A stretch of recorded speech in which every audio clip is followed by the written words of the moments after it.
están presentes los alumnos que van a presentar, valga la redundancia, los artículos que les acabo de enviar. Sí. ¿Se espantaron cuando vieron el material? ¿O no lo han visto? Sí, pero sí está un poco extenso.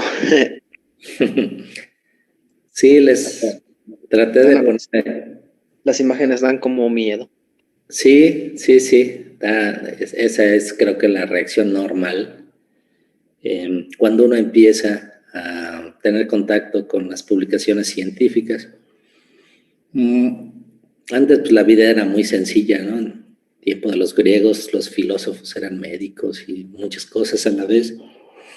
Y en la actualidad, pues ya hay mucha especialización y digo, no, en los últimos años, ¿no? No sé, 10 años o algo así, los artículos se han vuelto mucho más elaborados, tienen mucho más información. Entonces, se disfruta más si uno lo lee y tiene interés en lo que está ahí. Si uno quiere publicar, pues entonces es más complicado. Para los fines que nos atañen ahorita, es un ejercicio sano que ustedes vean el material como es en la vida real. Son revistas, son buenas revistas, ¿no? Y pues todo va hilado sobre un tema. Entonces, tanto los que exponen como todos los demás que tienen que hacer el resumen, hagan su mejor esfuerzo. No hay forma en que se puedan equivocar. Lo hagan como lo hagan, pues les va a quedar bien, porque pongan el corazón y su capacidad, y así con cada lectura que yo les dé, y les garantizo pues, que al final del semestre, si se aplican, pues van a ser un poco mejor que ahorita, seguro, ¿no? Eso no hay pierde. Y el próximo semestre vamos a seguir con la misma dinámica en biología molecular. Y bueno, pues ustedes están muy jóvenes, ¿no? Apenas tercer semestre. Esta lectura está claramente con un grado de dificultad más allá de lo que ustedes se merecen. Todavía están muy jóvenes. Pero esa no creo. Y estamos ilustrando un punto importante. Entonces, el día de hoy vamos a hablar de proteínas de membrana y bueno, ahí les eché el rollo que es un ejemplo de cómo la célula impide que una proteína difunda, ¿no? Necesita una proteína en una región específica de la membrana plasmática y pues tiene una maquinaria molecular que le permite hacer esto. Disculpe, doctor. Sí. Yo soy uno de los que va a presentar con el equipo 2. Ya vi que en el correo incluyó que si teníamos dudas podemos comunicarnos con usted. Okay. ¿Eso lo podemos hacer por correo? Sí, por correo. Ok, sí, que le di una leída medio rápida y sí hubo algunas cosas que no entendí muy bien las figuras. Así que, pues, sí, ya después de darle ya una leída más profunda, no le entiendo, si nos podría apoyar. Sí, con confianza. Estamos aquí para ayudar y en todo lo que yo pueda. Les decía ahí que a veces para entender una figura se pasa uno toda la tarde porque no entiende uno el método. Hay que ver qué se grafica en X, que en Y, cuál es el mensaje. Y a veces si no lo entiende uno, pues puede ir al texto, a la parte donde se describe esa figura. Y ahí realmente es donde uno valora si los autores están echando demasiadas porras o realmente produjeron los resultados que dicen ellos que hicieron, ¿no? Somos humanos y todos nos echamos porras. Entonces, a veces los resultados en figuras, en tablas, no corresponden con lo que los autores dicen. Y a veces sí, ¿no? Y algo bien importante, no traten de exponer todo el artículo, sino simplemente lo más importante, que entiendan.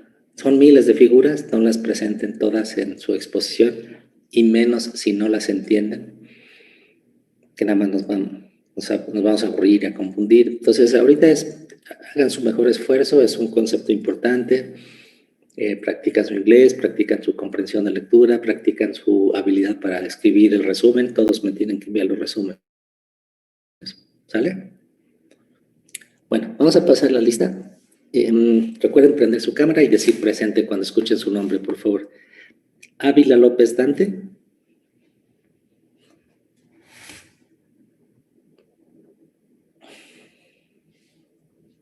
Benítez Cardoso Efraín. Presente. Gracias. Campos Mendoza Manuel.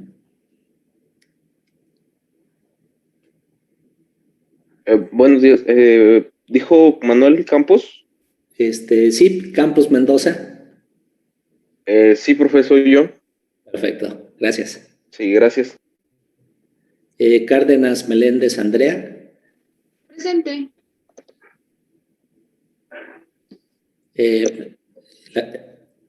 Ahí estás. Gracias. Disculpe, profe, no podía prender el micrófono. Ajá. ¿Quién eres? Dante. ¿Y la cámara? Aquí está. Perfecto. Ya. Gracias.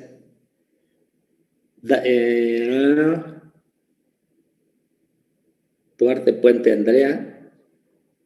Presente, buenos días. Buenos días. Gracias. Enríquez Trujillo. Brandon. Presente, doctor. Sí. Aquí estamos. Gracias. Listo. Hernández Torres Miriam. Presente. Ok, gracias. Hurtado Álvarez Alondra. Presente, profe. ¿Tu cámara no funciona? No, sigue sin funcionar. Sigue sin funcionar, mira, no nos vamos a conocer. Martínez Alanís David. Presente, profe, buenos días. Buenos días. Ahí estás. Gracias. Martínez Rodríguez Brian.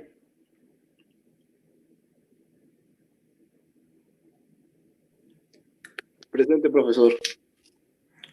Perfecto. Gracias. Ya está. Martínez Rosales Jorge Iván.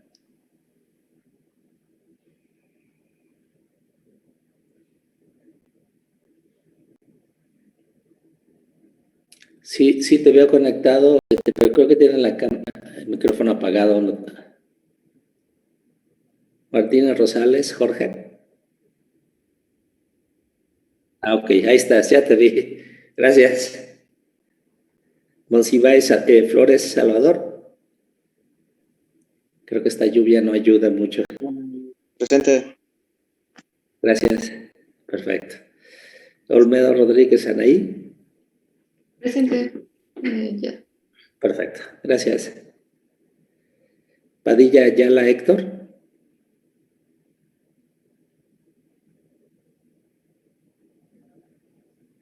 Creo que él sí no está. Quiroz Hernández Mitzi. Tienes tu micrófono. Presente, doctor. Ahí estás. Ahí estás. Gracias. Te veo y te escucho. Rodríguez Gallego Sergio.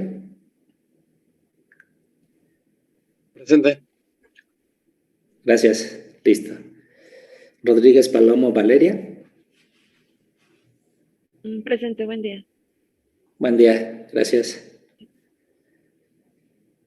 Servín Martínez Montserrat. Presente, profesor.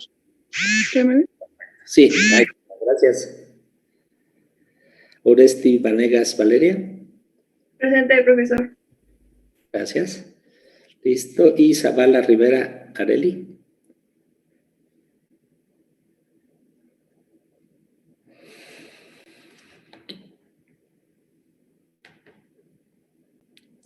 Entonces ella sí no estuvo. Bueno. Profe, no sé si me saltó o no escuché. Ay, eres Vargas. Valeria Vargas. Sí, ¿Sirve tu cámara? sí, ahí, A ver, préndela. ya. Ah, mira, ahí estás. Hola.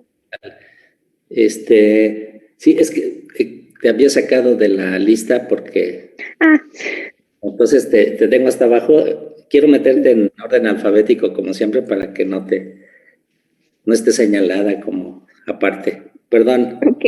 Sí, no se apure, gracias. todo bien, gracias. No me checaban las cuentas además porque, ok, bueno, muy bien. Entonces, antes de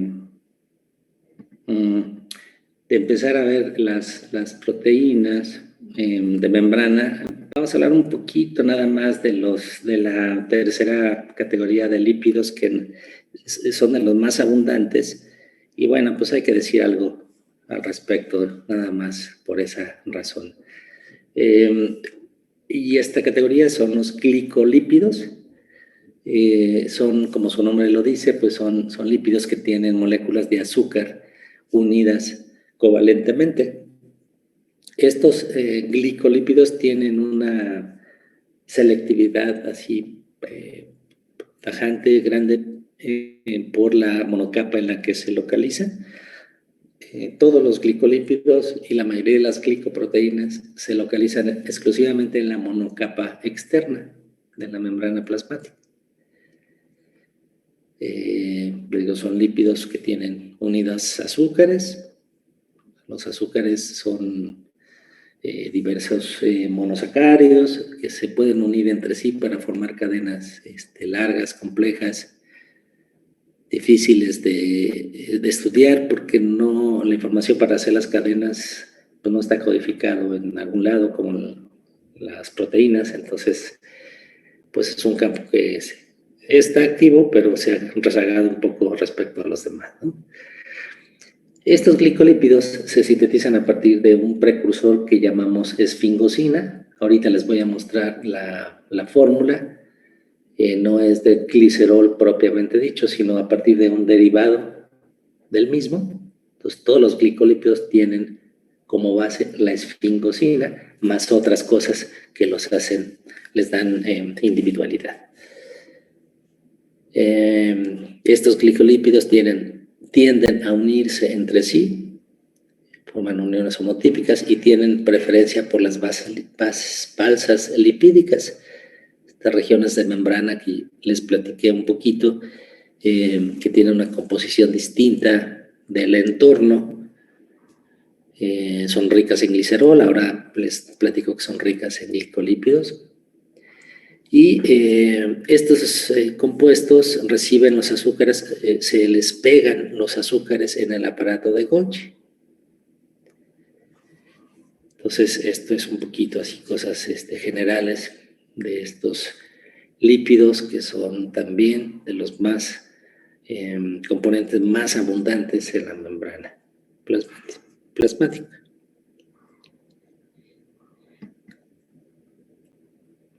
Aquí a la derecha, se muestra la fórmula de la esfingosina, el compuesto base para todos los glicolípidos, ¿no?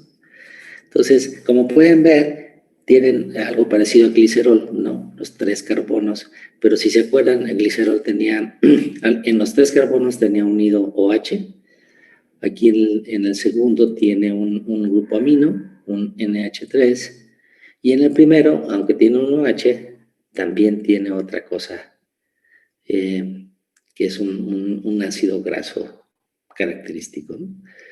Entonces, esta esfingosina pues va a ser parte, la base, el esqueleto base para hacer otros glicolípidos, y el que está a la izquierda, la esfingomielina, es un ejemplo. Entonces vean cómo tiene aquí su grupo amino y ahí se le unió otro ácido graso. En el carbono 1 sigue teniendo el OH, pero tiene el ácido graso que es parte de la esfingosina. Y bueno, como buen fosfolípido tiene el fosfato y otra cadena. ¿Sí? Entonces, más o menos, esa es la estructura. Hay una familia de glicolípidos que se llaman gangliósidos. Esos son muy abundantes en las membranas de las células nerviosas, de las neuronas. Fíjense, dice ahí hay más de 40 gangliósidos. Y lo que los caracteriza, además de tener a la esfingosina como base, etcétera, tener azúcares, ¿no? Obviamente deben de tener azúcares, es la presencia de este ácido ciálico, que está representado por este polígono naranja. Entonces, cada monosacárido, glucosa, galactosa, se muestra como un polígono azul, y este ácido ciálico se muestra como el polígono que es naranja o parecido, con carga negativa neta. Esta carga negativa pues, es importante porque son componentes de la membrana y todas las membranas de todas nuestras células tienen un potencial eléctrico. Entonces, la abundancia de estos gangliósidos, pues, es que contribuyen a ese potencial, ¿no? Entonces, aquí a la izquierda, el galactocerebrósido, pues es de los más sencillos porque tiene la esfingosina, el esqueleto, con este ácido graso unido, ¿no? Al amino del carbono 2 y tiene galactosa como una unidad pegada al OH acá arriba. Está sencillito. En cambio, el gangliósido GM1, pues vean, tiene varias unidades de monosacáridos unidos entre sí y tiene como buen gangliósido el ácido ciálico, el NANA, que está amplificado acá abajo.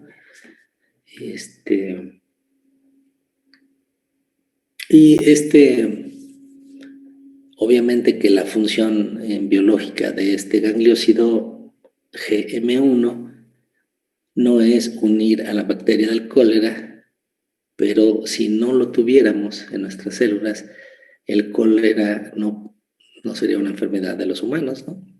Entonces gangliósido GM1 une a la bacteria del cólera y permite su entrada a las células epiteliales. Entonces, bueno, pues ahí está una desventaja, ¿no? Así como ahorita el virus de SARS-CoV-2 requiere una proteína o reconoce una proteína específica en las membranas de las células que infecta, pues así también la bacteria del cólera no infecta cualquier células, sino aquellas que están ricas en este ácido, en este gangliósido. Y en general, regresando un poquito más amplio a los glicolípidos, algunas funciones es proteger del bajo pH y de enzimas, por ejemplo, en el intestino, ¿no? Las células epiteliales.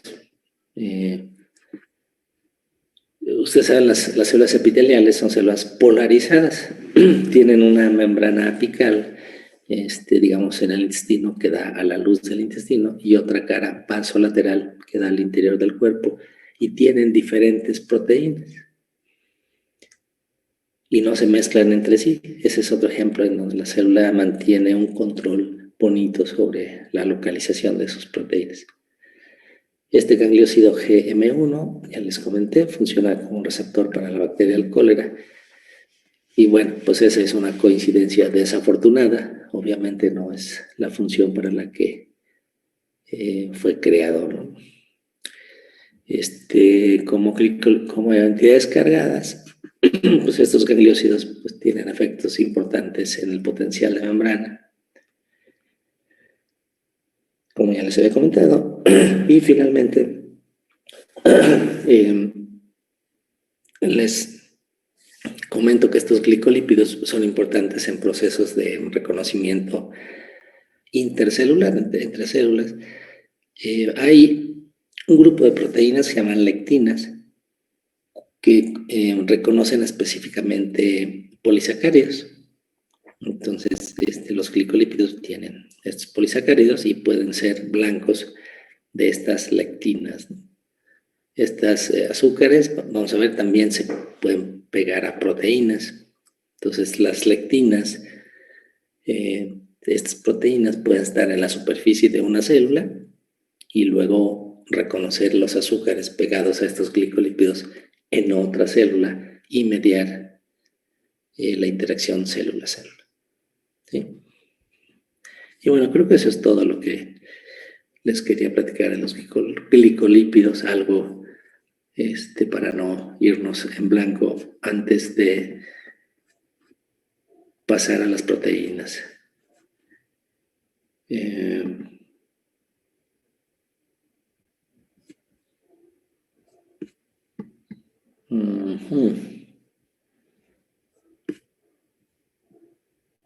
No sé si tengan alguna pregunta hasta aquí de esta parte.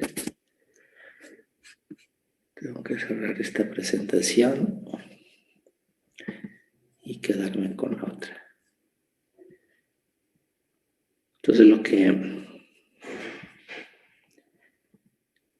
el plato fuerte del día de hoy es que platiquemos un poquito de las proteínas de membrana, y lo que les dejé de las lecturas complementarias son precisamente sobre proteínas de membrana.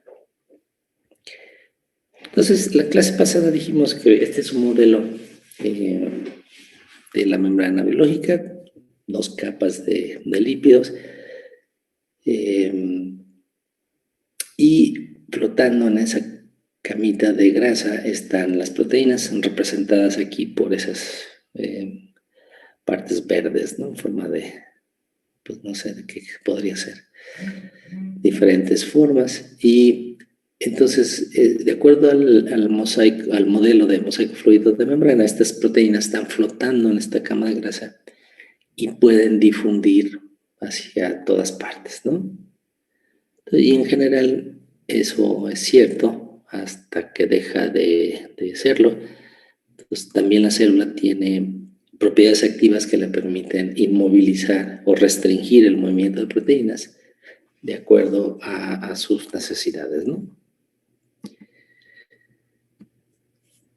Dijimos que en una célula típica, entre comillas, pues la mitad de la masa está dada por los lípidos y la mitad por proteínas.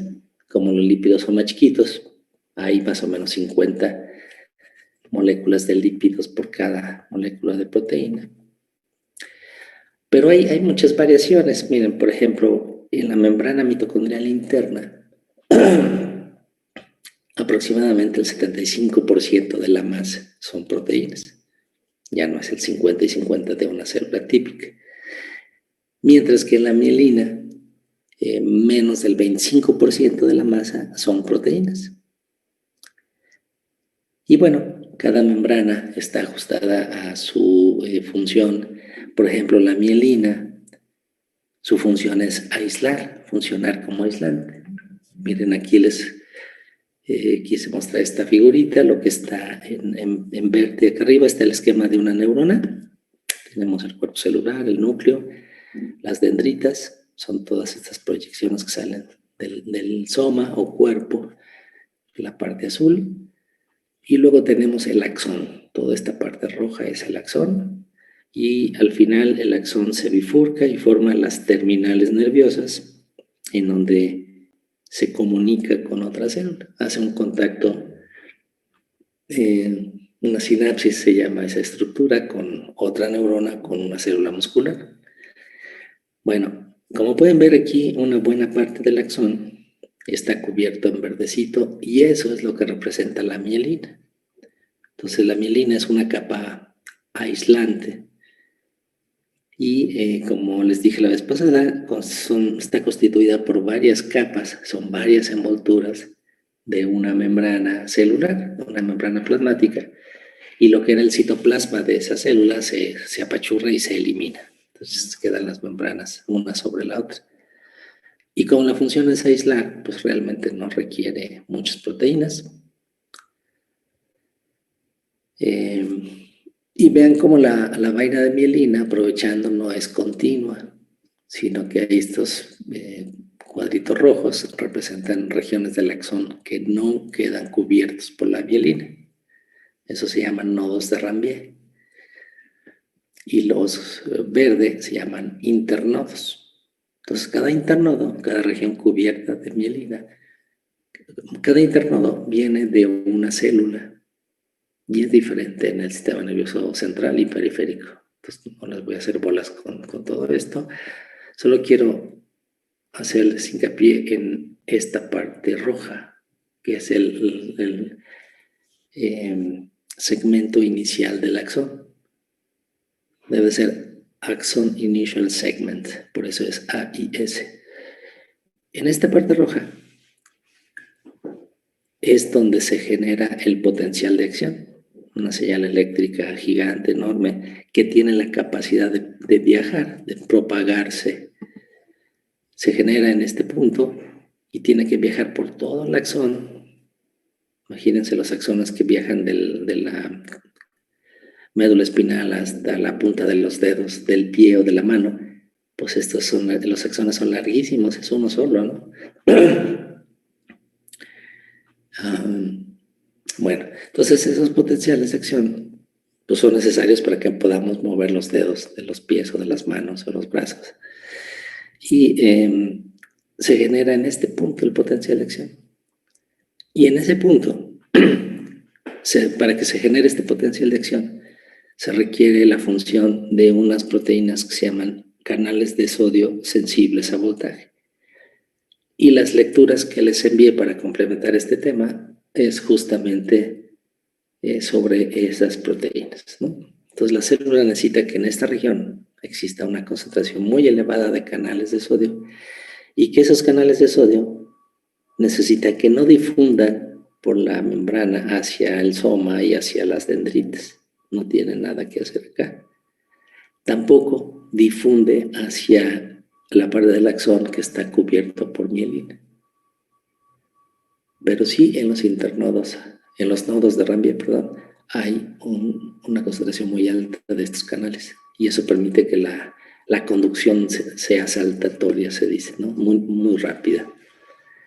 Y entonces, en los artículos que leí, en el de Science, el más viejito de 2003, se muestra esto, una localización restringida de una membrana, de una proteína en la membrana, y en los otros dos artículos, uno de 2010 y otro de 2020, un poquito sobre los mecanismos que usa la célula para impedir que estas proteínas que están aquí cumplan con las predicciones del mosaico fluido de la membrana y se difundan. ¿Cómo la célula impide eso? Y restringe, inmoviliza las proteínas a esta región.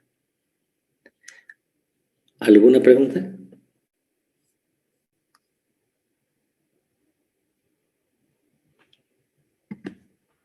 Y si no, vamos a cosas más sencillitas. Entonces vamos a ver primero cómo 8 formas diferentes en que las proteínas se pueden insertar en la membrana plasmática. Entonces ahí el número 1 es a través de una alfa hélice hidrofóbica. Entonces este resortito, ustedes saben, representa una estructura secundaria conocida como hélice alfa. Y esta hélice alfa es apropiada para el entorno hidrofóbico que le rodea. Entonces acá abajo les puse que las proteínas membranales, al igual que los lípidos, son moléculas anfifílicas. ¿Alguien me puede decir qué significaba ese término anfifílico? ¿O qué? Que tienen una región que es hidrofóbica, que se encuentra en el interior de la bicapa, y los dos extremos en el citoplasma y en el interior de la célula son hidrofílicos. Perfecto, entonces tiene los dos, tiene una región hidrofóbica y una hidrofílica, ¿verdad? Entonces aquí la proteína, la hidrofóbica, es esa hélice que va a quedar rodeada por los lípidos y la parte hidrofílica tiene dos partes, una parte que está de un lado de la membrana y la otra parte del otro. Entonces, estas partes hidrofílicas están rodeadas por un medio acuoso y entonces pues deben de estar felices y estables. En este uno tiene un ácido graso que realmente no es relevante aquí, pero aumenta su fuerza de unión a la membrana. El segundo mecanismo, pues, que es que en lugar de ser una hélice transmembranal, sean varias. Aquí se ilustran 3. Entonces hay proteínas que tienen 4, 6, 7, 10, 12. Hay dependiendo de las proteínas. Ahora, aunque las hélices alfa son la estructura secundaria más común para acomodar una proteína en la membrana, también las hojas beta hacen posible este acomodo. Entonces, las hojas beta son otra estructura secundaria de cómo se pueden organizar los aminoácidos en una proteína. Ustedes saben que los aminoácidos no permanecen como una cadena estirada, sino que se adquieren estas estructuras secundarias, ¿no? La hélice alfa pues, es una hélice y las hojas beta son extendidas y esas hojas beta forman estos, se llaman barriles beta. Entonces estos barriles beta también, hay muchas proteínas de membrana que no son hélices alfa, sino que son barriles beta. Y en este caso, estos barriles pueden tener un número diferente de hojas beta. Los barriles pueden ser chicos, medianos o grandes, dependiendo del número de hojas beta que tenga esa proteína. El mecanismo número 4 es también utilizando una hélice alfa, pero vean cómo esta hélice, que debe ser hidrofóbica, se acomoda en una monocapa, no cruza la bicapa de un lado al otro. Y digo, estos son dibujitos, esquemas, pero en la vida real pues hay ejemplos de todos estos mecanismos. Aquí están otras cuatro formas por las cuales una proteína puede mantenerse unida a la membrana plasmática. El número 5, la mayoría, más bien toda la proteína es más bien hidrofílica, se sintetiza como proteína soluble, pero posteriormente se le une un lípido representado por esta parte moradita. Esta parte moradita representa un lípido que se le une covalentemente a la proteína y el lípido de naturaleza hidrofóbica, un ácido graso, más que el lípido. Bueno, vamos a ver que hay otros lípidos, pero en general son ácidos grasos y entonces eso hace que la proteína pues quede unida a la membrana. En el número 6, que es un sistema un poco rebuscado, que les voy a explicar un poquito más adelante, estas proteínas originalmente tienen un segmento transmembranal,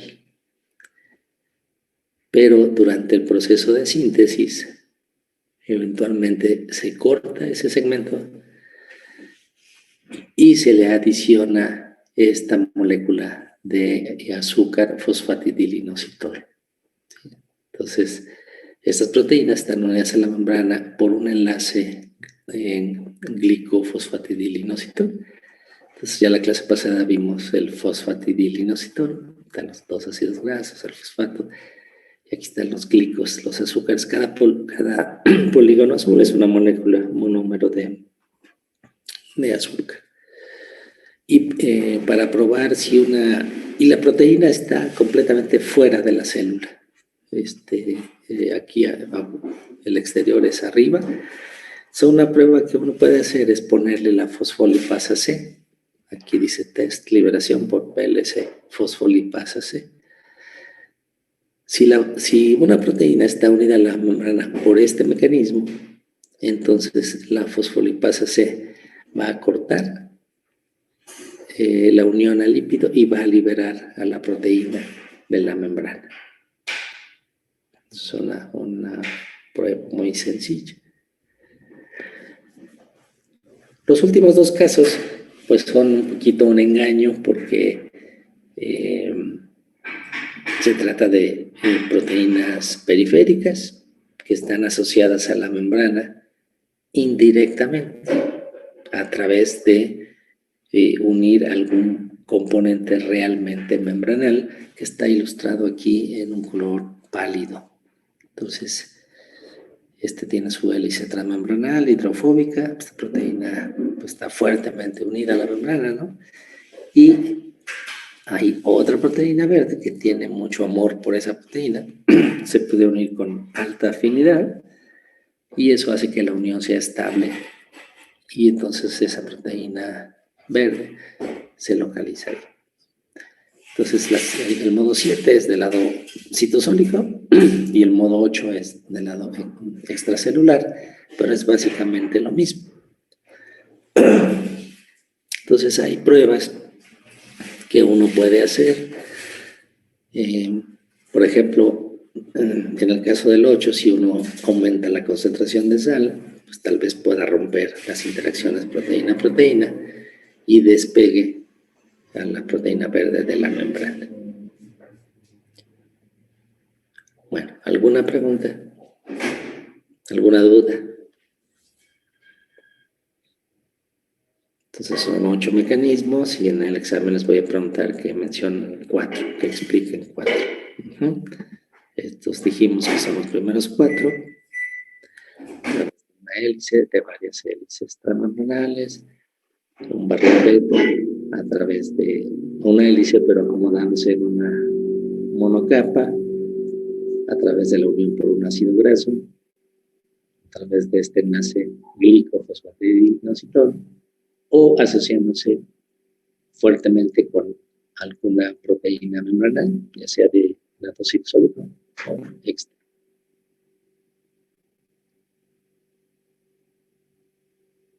¿No hay preguntas? Miren, este es el modo un poco extraño. Yo sí tengo una. Adelante, por favor. Entonces, el cloruro de sodio, si lo añadimos, ¿va a romper los enlaces peptídicos o qué es lo que realmente hace? Sí, no, los enlaces peptídicos no los rompe ni Dios. No es cierto, es una mala broma. Los enlaces peptídicos son enlaces covalentes que uno puede hervir la muestra y el enlace va a resistir, ¿no? Pero las proteasas pueden romper los enlaces peptídicos. No, el cloruro de sodio lo que hace es romper interacciones electrostáticas.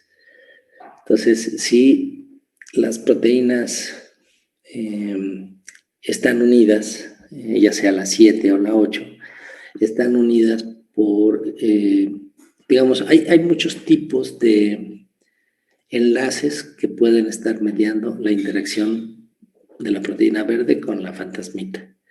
Entonces, si ese tipo de interacciones son electrostáticas, eso es muy común. Una de la proteína tiene aminoácidos positivos y la otra negativos, y entonces es como atracción de cargas eléctricas. Ese tipo de interacciones son las que se rompen aumentando la concentración de cloruro de sodio. Hay otro tipo de interacciones que no va a ser el caso. Ok, gracias. ¿Vale? Sí, con gusto. Bueno, entonces, fíjense, esta forma en la que se adiciona el glicosil fosfatidilnositol es un poco extraño, ¿no? Entonces, vamos a ver un poquito pronto, más adelante, cómo se sintetizan estas proteínas de membrana, pero ahorita vamos a empezar aquí. La proteína se hizo en un ribosoma y se acomodó la proteína en la membrana, en la membrana del retículo endoplásmico de esta manera. Tiene un segmento, aquí la barra roja representa una hélice alfa Y vean, aquí es el extremo carboxilo terminal. Entonces, aquí está el último aminoácido de la proteína. Y en el extremo amino, en el NH2, está el aminoácido número 1. Y sentadito ahí en la membrana está este compuesto, glicosil fosfatidilinositol. Tiene sus dos cadenas de ácidos grasos de cadena larga, el glicerol, el fosfato y varias moléculas de inositol. Entonces, lo que en esencia ocurre es que se corta la parte roja del resto de la proteína y la parte verde se une a este grupo amino, como se ve aquí a la derecha. Entonces, la proteína acaba sin el segmento transmembranal que está codificado en el DNA, pero tiene unido ahora este compuesto hidrofóbico que la ancla fuertemente a la membrana. Entonces, esta es una proteína que está unida a la membrana por esta ancla GPI, ¿no? De glicosil fosfatidilinositol.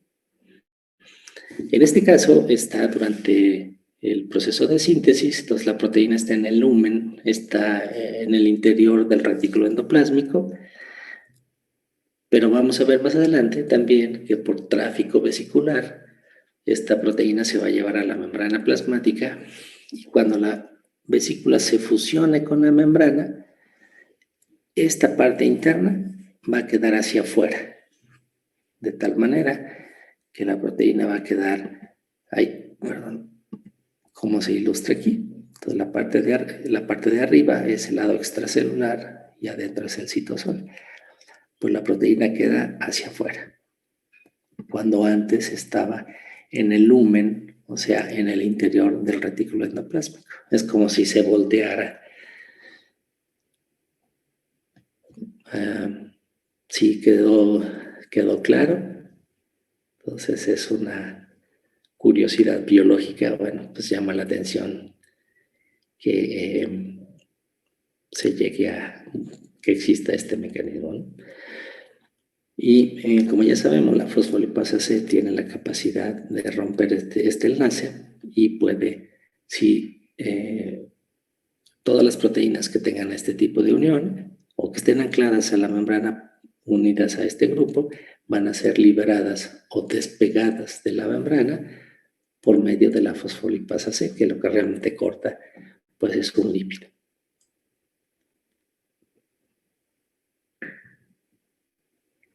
Bueno, el otro mecanismo del que les hablé es cuando una proteína se une a la membrana a través de un ácido graso o un lípido unido covalentemente a alguno de los aminoácidos de la proteína. Entonces aquí les muestro 3 ejemplos de cómo puede ser esto, ¿no? Miren, hay un ácido graso que se llama ácido mirístico. Es un ácido graso saturado de 14 carbonos. Entonces, si es un ácido graso saturado, me pueden decir, ¿tiene dobles o triples ligaduras? ¿Sí o no? No. No, exactamente. Entonces está saturado, quiere decir que tiene el máximo de hidrógenos. Así me acuerdo. Entonces no tiene ni un doble ni triple enlace. Tiene 14 carbonos. Este ácido mirístico se puede unir al primer aminoácido, al grupo amino del primer aminoácido de una proteína y mediar su unión a la membrana. Entonces aquí la parte de arriba es el citosol, como se indica aquí.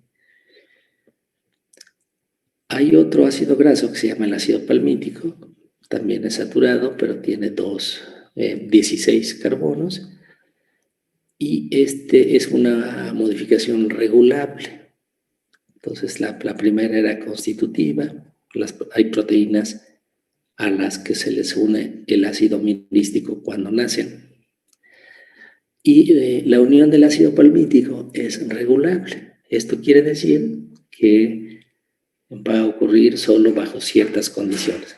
Cuando la célula reciba un estímulo específico, entonces alguna enzima le va a unir covalentemente el ácido palmítico a la proteína. Y en este caso se trata de la unión a una cisteína interna en la proteína. No al primer aminoácido de la proteína, sino a una cisteína.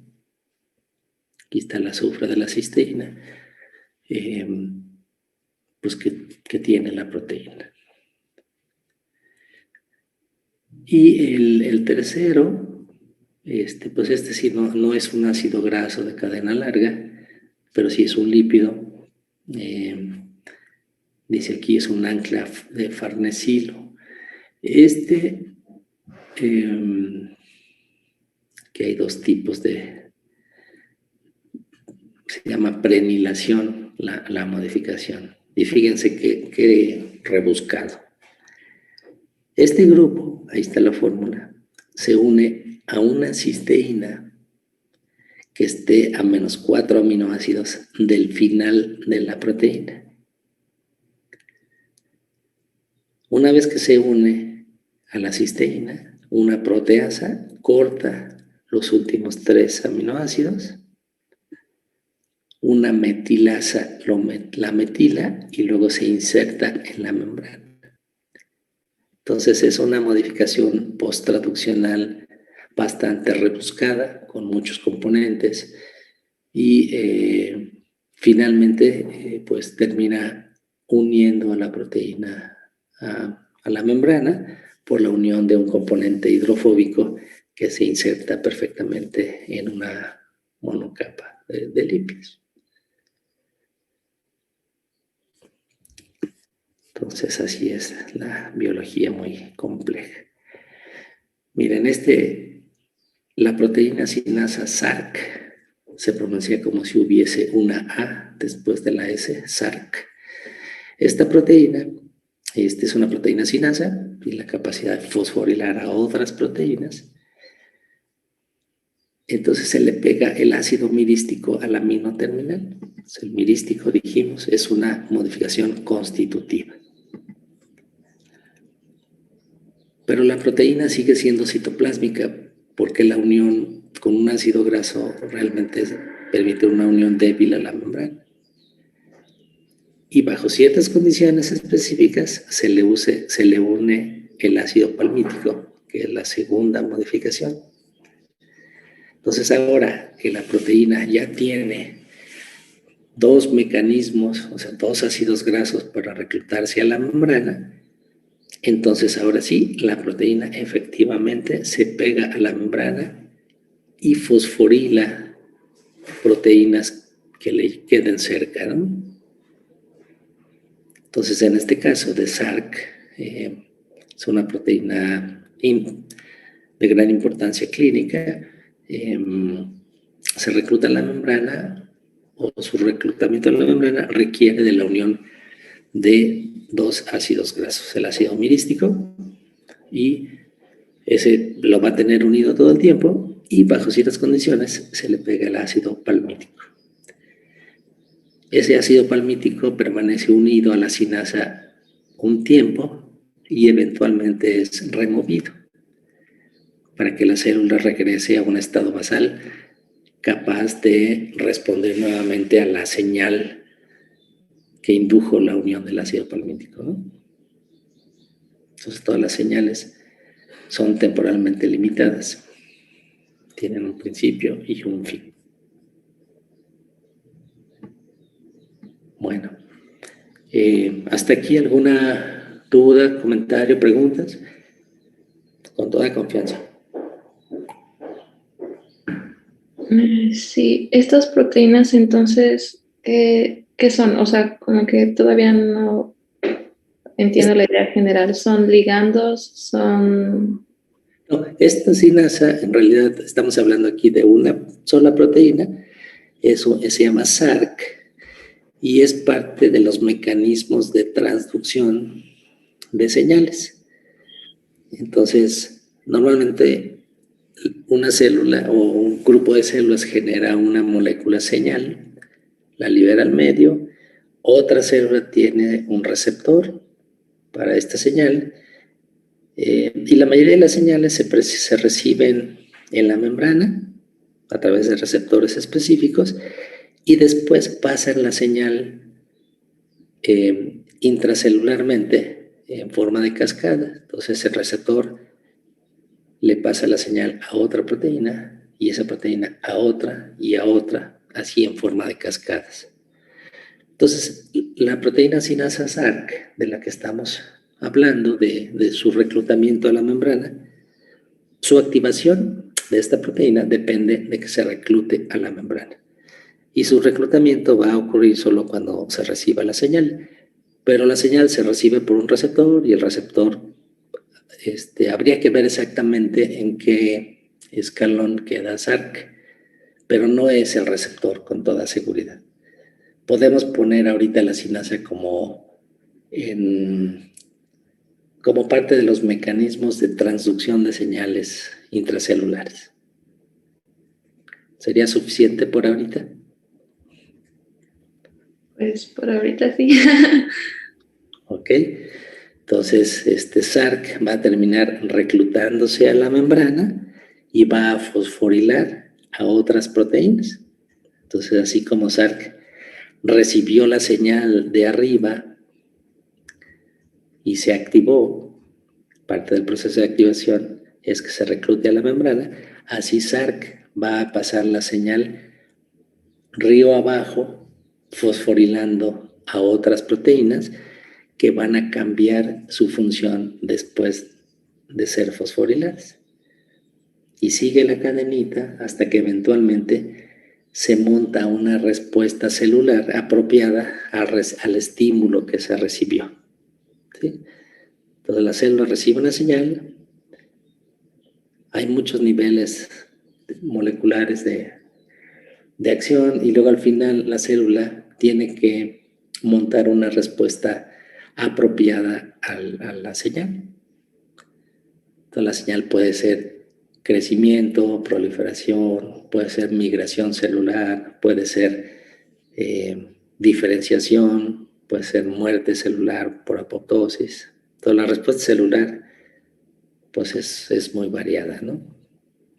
Pero siempre pues es acorde a la señal que se recibió. Bueno.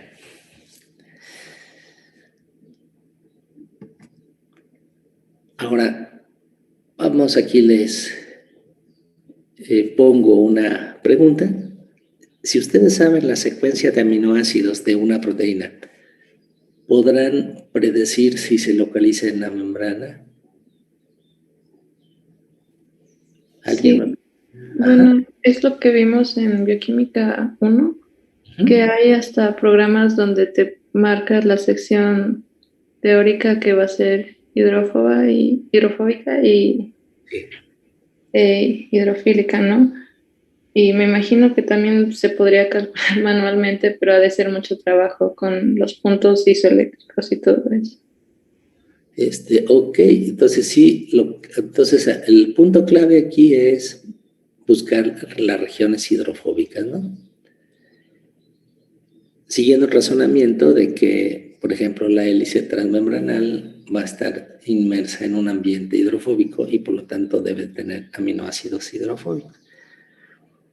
Pero digamos, todas las proteínas tienen partes hidrofóbicas, ¿no? Aún las solubles, entonces luego cuesta un poquito de trabajo definir y vamos a ver ahorita cómo se hace. Pero sí, tiene razón. Entonces, de los 20 aminoácidos que forman parte de las proteínas, 10 de ellos podemos catalogarlos como aminoácidos no polares. Todos los que están a la derecha en esta tabla verde, desde la alanina a la cisteína, todos estos son hidrofóbicos. Sí, o no polares. Entonces, cualquiera de ellos podría estar en la región transmembranal de una proteína, ¿no?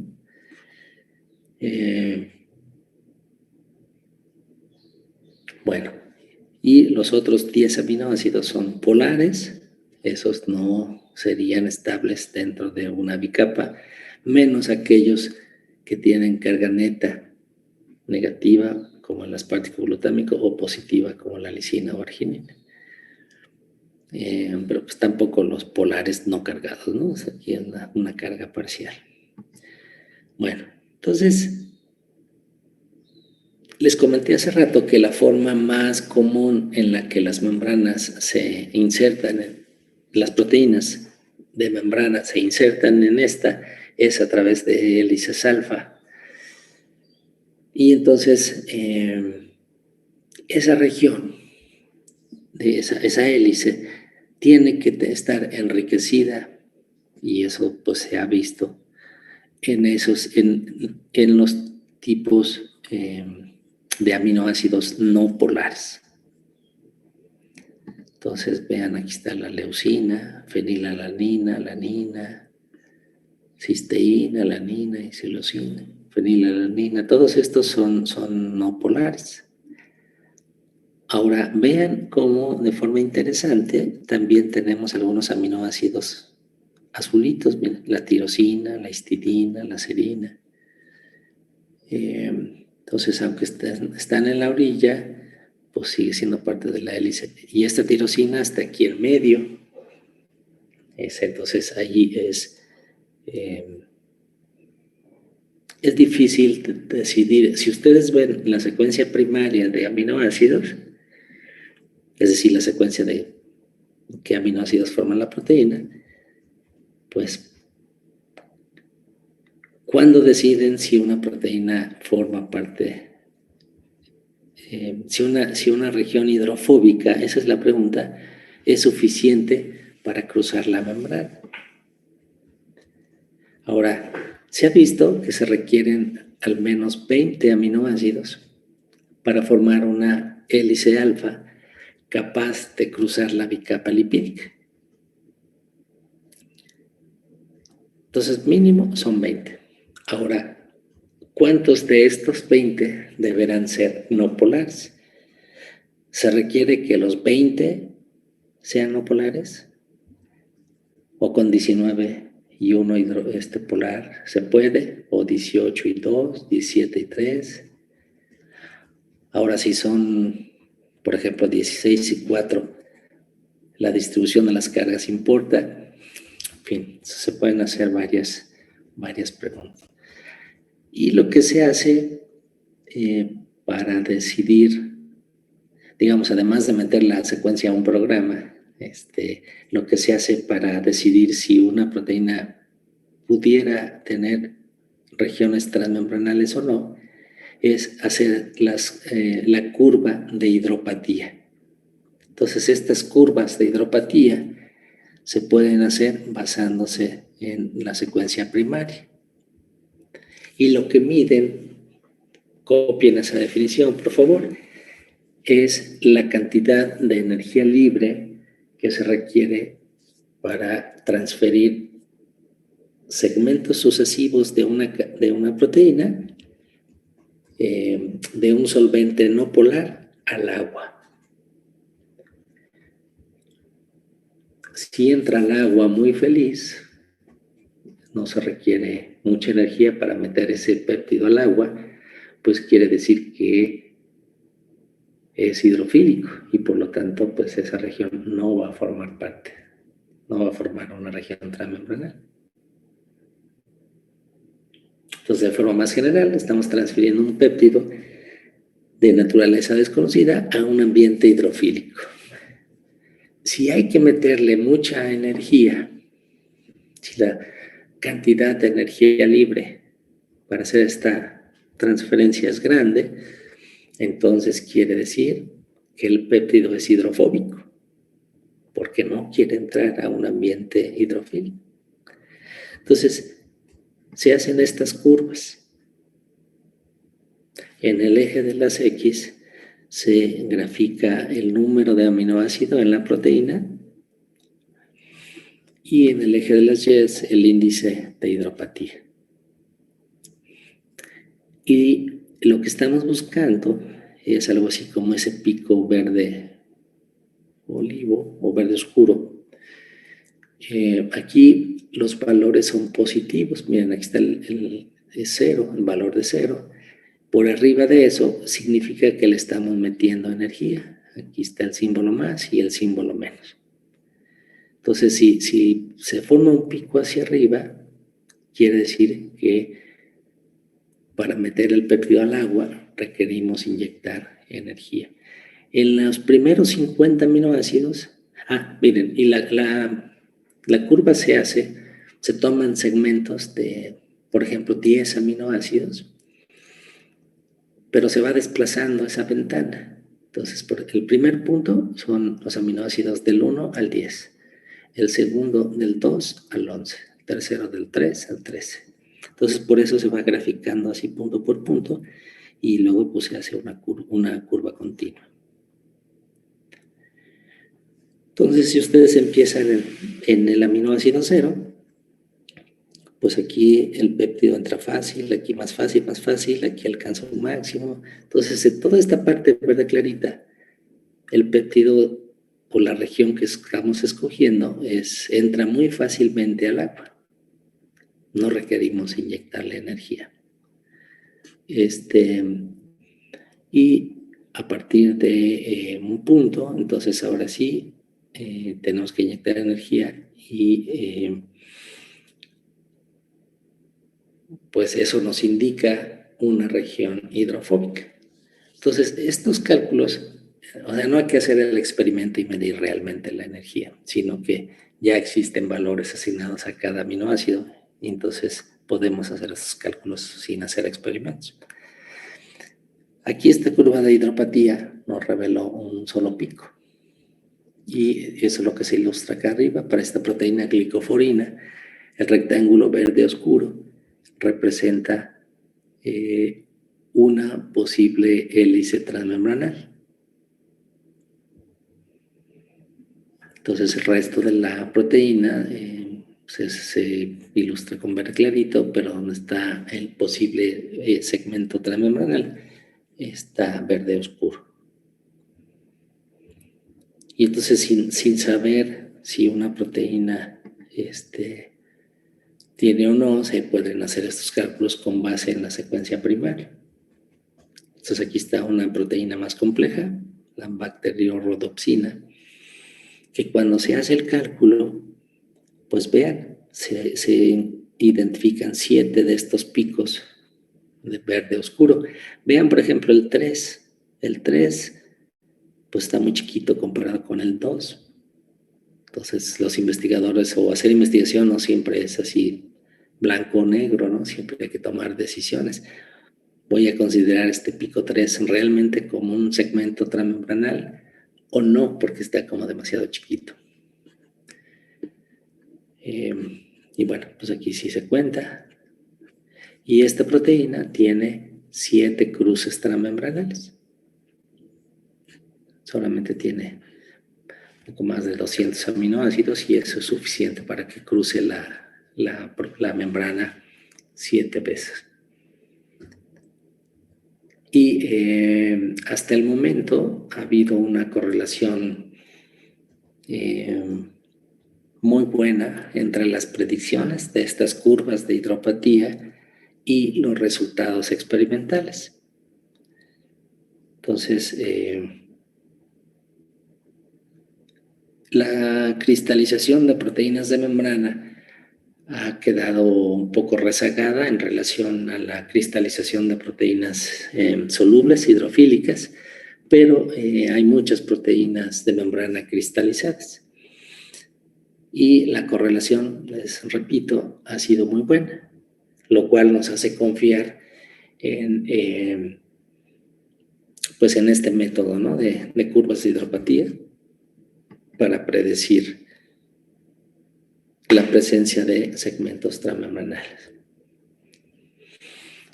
Y como ya tenemos numerosos genomas completamente secuenciados, se puede calcular el número de proteínas transmembranales con este método. Entonces, primero se puede calcular, o se puede, a partir del genoma de una especie, se puede sacar la lista de proteínas que muy posiblemente codifiquen para proteínas. Punto número 1. Y una vez teniendo esas proteínas, se pueden hacer las curvas de hidropatía que acabo de mencionar. Y cuando se hace eso, se ve que en especies tan diferentes como la bacteria Escherichia coli o la levadura Saccharomyces cerevisiae o nosotros, aproximadamente el 20% de las proteínas totales son membranales. Entonces es una fracción bastante grande. Eso nos habla de la importancia de las proteínas de membrana en la fisiología celular, ¿no? Y bueno, pues ya hemos hablado aquí antes de todas las funciones que pueden tener las proteínas en la membrana. Pueden ser receptores, pueden ser canales, etcétera, ¿no?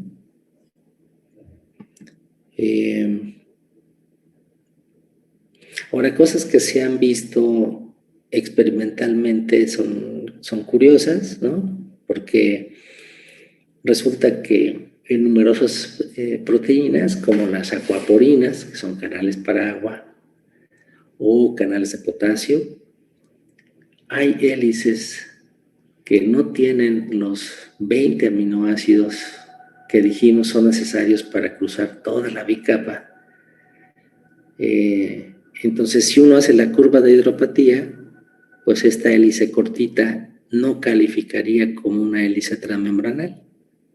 Sin embargo, cuando se hace el cristal, se ve que sí es transmembranal. Entonces, experimentalmente se ha podido definir que no todas las hélices tienen que cruzar la bicapa, pueden acomodarse en una de las dos monocapas, ¿no? La azul está en la de abajo y la roja en la de arriba. Y vamos a ver al final del curso cómo 4 de estas hélices forman pues la pared por donde pasa el ion potasio en los canales de potasio. Entonces, la predicción de las curvas de hidropatía es muy precisa, es muy útil, pero no nos serviría para este tipo de predicciones.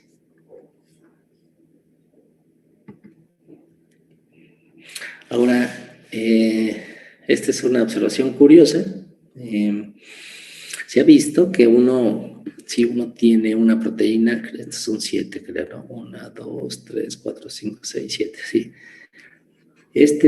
Hay una familia de receptores acoplados a proteínas G, tienen 7 cruces transmembranales.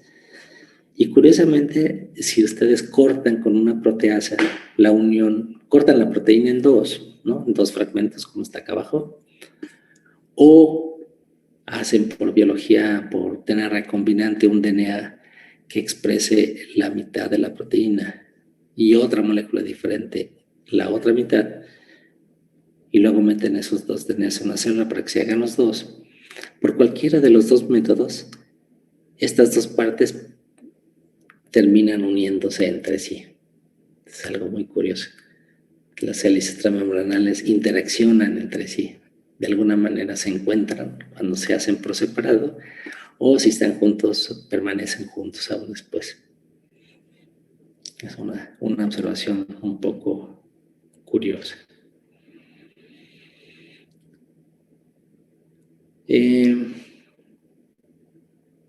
Sí, otra observación es que las proteínas maduras, pues ustedes tienen todas las hélices, así por ejemplo estas 7 hélices están juntas entre sí. Aquí a la derecha, en estas 3, la del medio no está rodeada por lípidos. Entonces uno pensaría o se cuestionaría la necesidad de que esta hélice del medio tenga que ser hidrofóbica. ¿Por qué? Pues porque esta hélice no está tocando lípidos como las externas. Tanto la izquierda como la derecha está en contacto con lípidos y para ser estable, pues necesita estar rica en aminoácidos no polares, como hemos dicho. Pero uno diría, bueno, ¿y la tercera? Pues, ¿qué necesidad? Si ya en la estructura final, cuando la proteína está bien plegada, no está en contacto con lípidos. Entonces, a lo mejor hay más proteínas de membrana que no sean hidrofóbicas. Pues no. ¿Por qué? Porque cuando se hace la proteína, y ese es un tema bonito que apenas incorporé en el curso, no hace muchos semestres, 1 o 2 semestres, 1 creo, vamos a ver cómo se sintetizan las proteínas de membrana. Y durante el proceso de síntesis, cada hélice transmembranal tiene que salir al mundo en solita. Entonces, antes de que la proteína esté bien plegada, cada hélice en algún momento de su vida queda expuesta, queda rodeada de moléculas hidrofóbicas, lipídicas. Entonces, sí necesitamos que cada una de las hélices transmembranales pues sea hidrofóbica en esa región.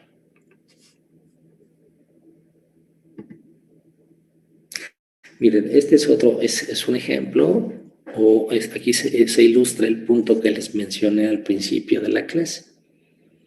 Entonces, las hélices alfa no es la única estructura por la que una proteína puede acomodarse en la membrana, sino que también estas hojas beta pueden hacerlo, ¿no? Entonces, aquí lo que vemos son los famosos barriles beta. Y como yo les decía, dependiendo del número de hojas beta, entonces cada listón verde aquí representa una hoja beta. Y dependiendo del número de hojas beta, va a ser el tamaño del barril. Entonces tenemos este ejemplo de OMP-A, tiene 8 hojas beta, de chiquito. Hay otra que se llama OMPLA, tiene 12. Hay porinas que tienen 16 hebras. Y hay otra que se llama FEP-A, que tiene 22. Entonces, son menos comunes, pero también hay muchos ejemplos de estos barriles beta como un mecanismo por el que las proteínas se pueden insertar en la membrana. Y si se acuerdan al principio de la clase, pues este es uno de los 8 mecanismos a través de un barril beta por el que una proteína se puede insertar en la membrana plasmática.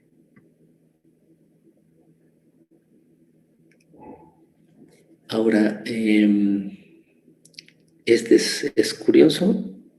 Les decía también al principio de la clase que las proteínas de membrana también tienen moléculas de azúcar pegadas covalentemente. Es decir, también la mayoría de las proteínas de la membrana plasmática están glicosiladas. El que esté glicosilada significa que tienen unidas covalentemente moléculas de azúcar, representados por estos polígonos azules. Estos azúcares se adicionan en el retículo endoplásmico y en el aparato de Golgi. Vamos a ver más adelante cómo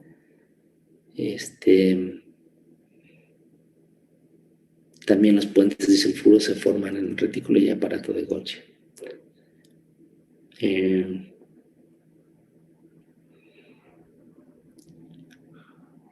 Bueno,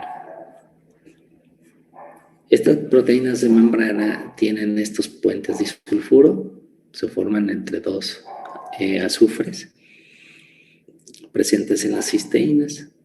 Entonces este puente, si se rompe, se pone SH y se separan los 2 azufres. Como está acá abajo en el retículo, ¿no? En el citosol.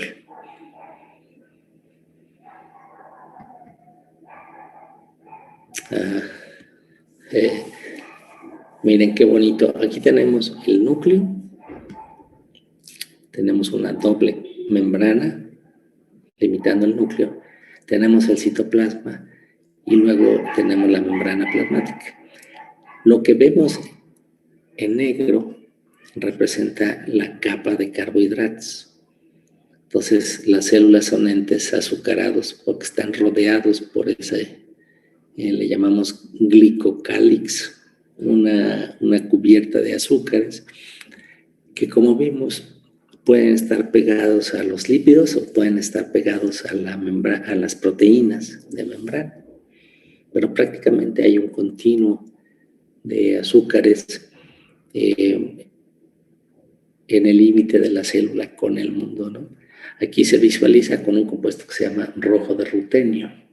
Entonces ese compuesto tiene mucha afinidad por carbohidratos y entonces se tiñe muy bonito, y eso negro que vemos pues es el rojo de rutenio que se pegó selectivamente a los azúcares.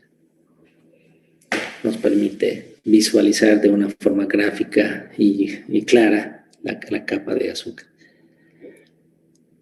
También les comentaba hace rato que estos azúcares son reconocidos por proteínas llamadas lectinas.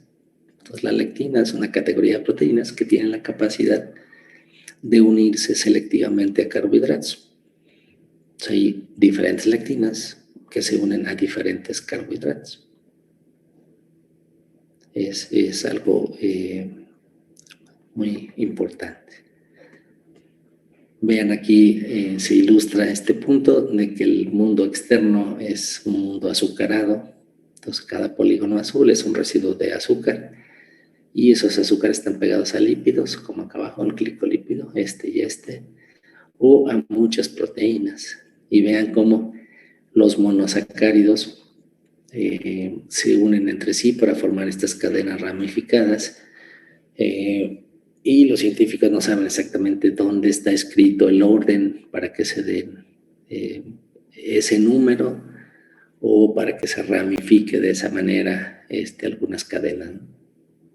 Pero esta es una observación pues muy reproducible. Todos los glicolípidos, recuerden, están del lado en la monocapa externa y la mayoría de las proteínas de membrana están glicosiladas. Y bueno, pues ese es todo el material que les quería platicar el día de hoy. No sé si alguien tenga alguna pregunta, comentario.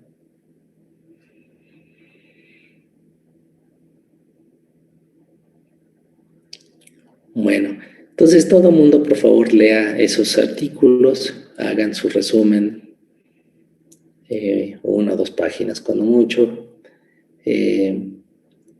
No se desanimen por la magnitud de la tarea, lean al menos el resumen que trae los hallazgos principales, lean la introducción, siempre es muy fácil. Bueno, tal vez al principio no, pero después se pone peor. Pero la introducción es así muy bonita, muy general, es como un cuento. Y bueno, a los que les toca exponer, pues sí, trabajen con un poquito más de esfuerzo y escojan las figuras de los artículos que puedan entender y explicar. Y cuando haya algún problema, mándenme un correito, ya me dicen artículo tal, página tal, y cuál es el problema. Bueno. Sí, doctor, muchas gracias. Bueno, toda confianza. Cuídense mucho, nos vemos el martes, que tengan bonito fin de semana. Profe, ¿Sí? No me envió la invitación a la llamada. ¿Ahorita? Sí, y creo que tampoco los documentos. Entonces, como que no me están llegando. A ver, sí, entonces, tú eres Alondra Hurtado, ¿verdad? Sí, Hurtado. Ajá. La alumna de biología. Sí. Perfecto. Sí, déjame ver. Tengo una lista de correos Y ahí debes de estar. Ay, es que, ¿por qué no estás ahí?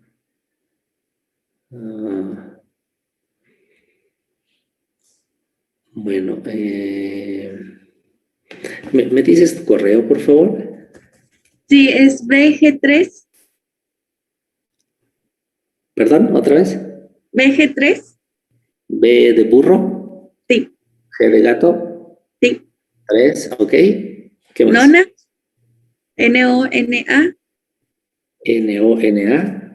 @gmail.com. ¿Sabes italiano? No, ¿Qué significa la nona? bueno, es que así le dicen a las alondras, nonas, como los Luises Huichos. Ok, sí. No sabía de Huicho, sí tengo un hermano Huicho. Bueno, es que a las abuelas les llaman nonas en italiano. Ok, no sé qué pasó, sí estabas, pero ahorita ya no te vi. Una disculpa ahorita mismo te reenvío el material para que no se me pase. Sí, muchas gracias. De todos modos, bueno, mis compañeros ya me lo enviaron. Bueno, entonces por esta ocasión ya no te lo reenvío y te voy a incluir. No sé por qué no estás en la lista, una disculpa. Bueno, sí. Gracias, profe, buen día. Con gusto, buen día, cuídense todos. Hasta el martes, profe, gracias. Hasta el martes. Adiós.